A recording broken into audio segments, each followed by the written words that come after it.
Yo siempre he pensado que el trabajo que he hecho en mi vida siempre ha sido un homenaje a mi papá, ¿no? O sea, en general. Y por cierto, este caso tenía en eso una vinculación afectiva muy importante. Mi papá había fallecido 3 años antes de que estallara el caso Penta en un accidente de tránsito, pero a mí en lo valórico, sobre todo, me marcaba mucho. Y por lo tanto, la necesidad de hacer lo correcto era una cuestión así, pero grabada a fuego. Lo que ha habido acá, su señoría, es una cultura de la evasión en este grupo económico. Simultáneamente se investigaba a las personas más relevantes de la política del país.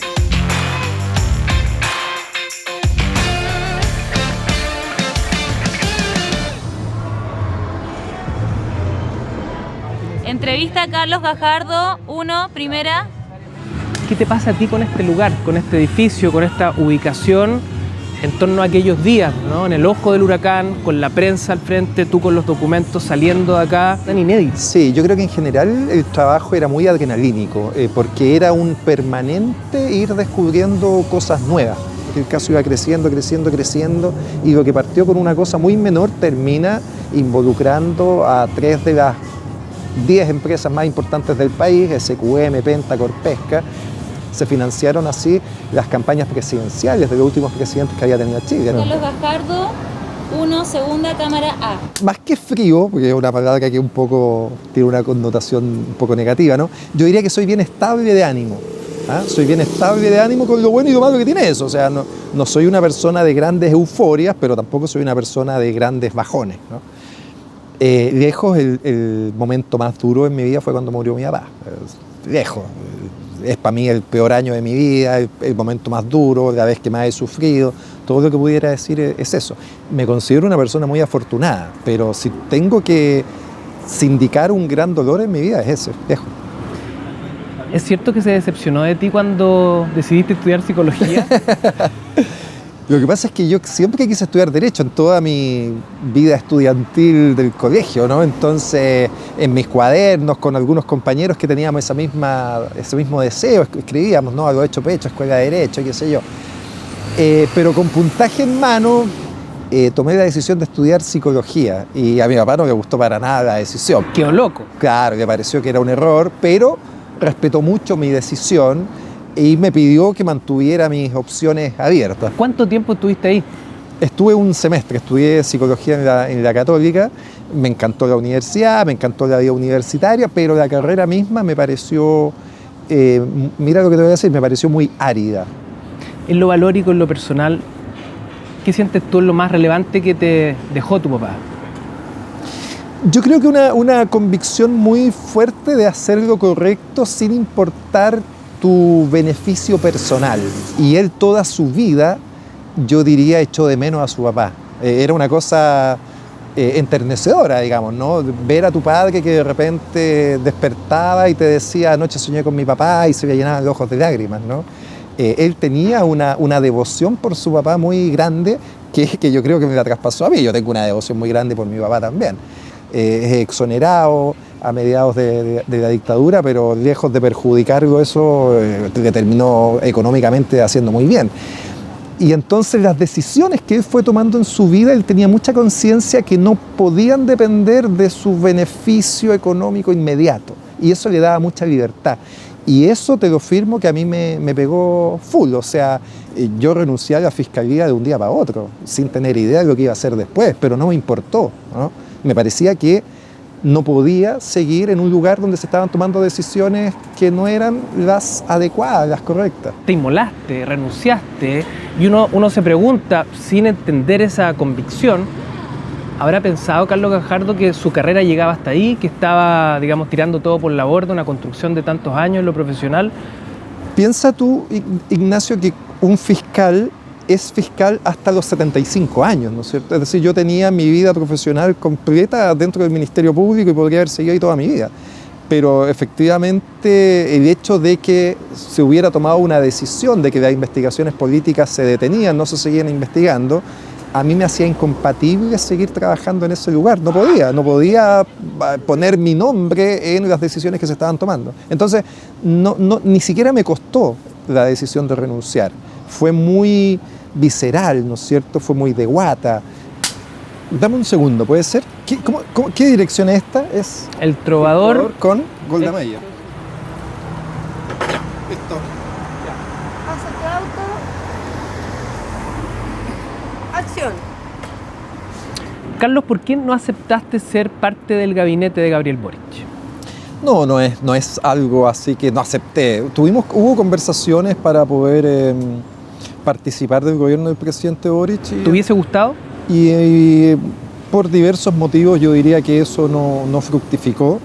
¿No se llegó a puerto porque la cartera que te ofrecían no era una que te hiciera sentido, o tiene que ver con algo más estructural de el gobierno o los tiempos que corren? Entiendo, Ignacio, que puede haber mucho interés en buscar explicaciones mayores, pero yo diría que me quedo con esa respuesta de que hubo conversaciones para poder integrarme de alguna manera al gobierno, y esas conversaciones no llegaron a buen puerto. Yo espero que al gobierno le vaya muy bien. Frente a un eventual cambio de gabinete, por ejemplo. No, es algo que yo tengo descartado, al menos. Yo no voy a ni participar del gobierno, ni tampoco voy a postular al cargo de fiscal nacional que se tiene que elegir este año. Yo apoyé al presidente Gabriel Boric en la segunda vuelta porque me pareció que no era indiferente quien obtuviera la primera magistratura. Solo en ese momento lo apoyé, ¿no? Cuando se enfrentaba la opción del presidente Gabriel Boric con la opción de José Antonio Kast. Y fue para mí decisivo, esto no lo he contado antes, para tomar la decisión de involucrarme cuando escuché las declaraciones que hacía el diputado Johannes Kaiser, ¿no? Cuando ponía en cuestión el derecho a voto de las mujeres. Yo tengo 2 hijas mujeres, un hombre también, pero esa percepción de que el mundo va a ser un lugar, y es un lugar más duro para una persona solo por su género, me parece intolerable desde el momento en que tengo hijas mujeres, para ser honesto, ¿no? Antes no me lo cuestionaba, pero desde que tengo hijas mujeres me parece intolerable. ¿Por qué el mundo va a ser más hostil con ellas solo porque son mujeres? Y a partir de ese momento tomé la decisión de apoyarlo públicamente, aparecí en la franja, lo acompañé en un debate, pero no me involucré en el programa y en el proyecto de gobierno. Me sorprendió no verte en la papeleta, fíjate. Te lo digo en primera instancia como una posibilidad a un cupo en el Parlamento, como senador. Entiendo que te lo ofrecieron a la Democracia Cristiana, partido de tu viejo además. No es tan así. Siempre hubo gente que me sondeó, pero yo desde muy inicialmente manifesté que no iba a ser candidato a nada. Digamos, también pasó con la constituyente en algún momento. No es algo que esté en mi interés participar activamente en la política. Creo que la política es una actividad muy noble, tiene códigos que yo no manejo, no conozco, y por lo tanto nunca hubo alguna posibilidad seria de estar en alguna papeleta. Cuando te hablaba de la papeleta y te reíste, fue porque también me refería a esa otra papeleta, ¿no? ¿Carlos Gajardo se ve como presidente de Chile en algún minuto? Insisto, política ficción. Es que ese es el problema, pues, Ignacio, no tengo idea. ¿Cómo partís gobernando un país? Es una cosa tremenda. Uno con suerte puede gobernar su casa, su familia y un poco más. Incluso si la responsabilidad hubiese sido competir con un José Antonio Kast. Hay momentos probablemente en que uno no puede escatimarle a una responsabilidad, eso es cierto. Si probablemente el escenario fuera, si no eres tú, vamos a tener para sacar a Kast, ¿no es cierto?, del baile, vamos a tener una opción populista que ponga en riesgo las condiciones democráticas de un país, etcétera. No, por supuesto que es una condición distinta. Carlos, las encuestas han sido muy precisas, ¿no? De un tiempo a esta parte, el ascenso de la opción rechazo en el plebiscito de salida, así como lo hiciste en su minuto crítico, ya en la urgencia de una segunda vuelta presidencial, apoyando a Gabriel Boric, ¿saldrías públicamente a hacer campaña por el apruebo hoy? No lo sé, puede ser, pero me parece que no es, a diferencia de lo que muchos han planteado, no es dramático el resultado. O sea, y de lo que se ha aprobado y la propuesta constitucional, a mí me parece que todo lo que está es bastante sensato. No tengo en diversas materias ninguna duda con la propuesta, ¿no? En materia de justicia, me parece que lo que se ha propuesto es muy sensato. En materia de la Contraloría, me parece muy bien lo que se está proponiendo. El Contralor ha celebrado lo que se propone en la nueva Constitución. Pero sí lo que me interesa poner énfasis es que no me parece dramático que gane el rechazo. Hay mucha gente que ha dicho, no, si gana el rechazo, poco menos que vamos a tener nuevamente un estallido social 3.0. No me parece que eso Lo han dicho hasta algunos constituyentes. Sí, y me parece que forma parte de declaraciones destempladas. Yo creo que no pasa nada. Yo creo que no hay que tenerle miedo a la voluntad popular. Si gana el rechazo, lo que significa es que la mayoría del país toma una opción. Y yo voy a apoyar la decisión que el país termine teniendo. Hay un capital enorme en ti hoy, de credibilidad, lo que hablábamos hace algunos minutos, la gente te saluda, te ve como una suerte de paladín de la justicia. ¿En qué se invierte ese capital? No lo sé, no soy una persona que planifique mi futuro laboral ni a mediano plazo. Siempre bromeo con eso, ¿no? Que mis planes llegan hasta 2 semanas más. Estuve 24 años en instituciones que son jerarquizadas, donde uno tiene que respetar la jerarquía. Eso estuvo bien, pero fue suficiente. Hoy día valoro mucho mi independencia y mi libertad. Carlos, si te ofrecen un programa de televisión, hagamos teleficción, digamos, ¿qué te gustaría hacer? No, me encantaría, claro, tener programas como, que es una lata, ¿no? Pero que tengan que ver con educación cívica. Yo creo que hay harto que se puede hacer ahí, y cuando participo en programas de televisión esa es la idea, ¿no?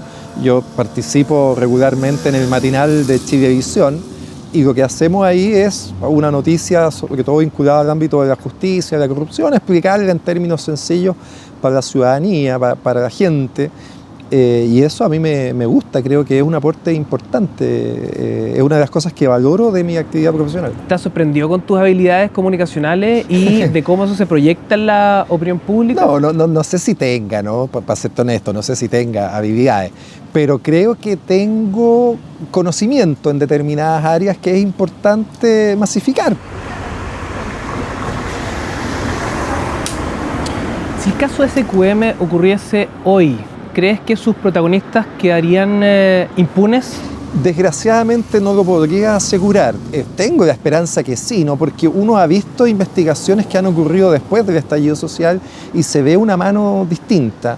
En ese momento igual la situación estaba muy desbordada, ¿no? O sea, era demasiado grosero la manera en que las empresas le metían plata al sistema político. Eso no es tolerable. Y era muy desvergonzado, era muy masivo, era muy transversal. Tiendo a pensar que eso sería difícil de repetirlo hoy día, pero no estoy cierto que con la institucionalidad que tengamos hoy día eso sería sancionado adecuadamente. Tengo esperanza en que el nuevo proceso constituyente nos proporcione, y esta es la clave, instituciones más autónomas, más independientes. Si eso es verdad, todo esto debiera ser castigado, pero el problema es que siguen existiendo trabas, cortapisas para que las instituciones efectivamente funcionen. ¿Qué crees tú que diría tu viejo de esta conversación y de todo lo que hemos reflexionado sobre el Chile que viene? Yo diría que mi papá era una persona que era muy adaptable a los cambios, ¿no? Tiendo a pensar que en general habría estado bastante cercano a las posiciones. Hoy día creo que habría estado apoyando al gobierno de Gabriel Boric, creo que estaría por una nueva constitución en el país, creo que vería con esperanza los cambios que están sucediendo. Carlos, te quiero agradecer esta conversación y nada, mucha suerte en lo que se venga.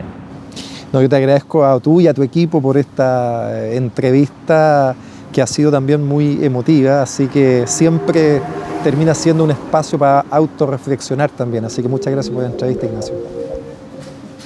Nos vemos pronto, Carlos, entonces. Muy bien. ¿Lista mi pauta, jefa?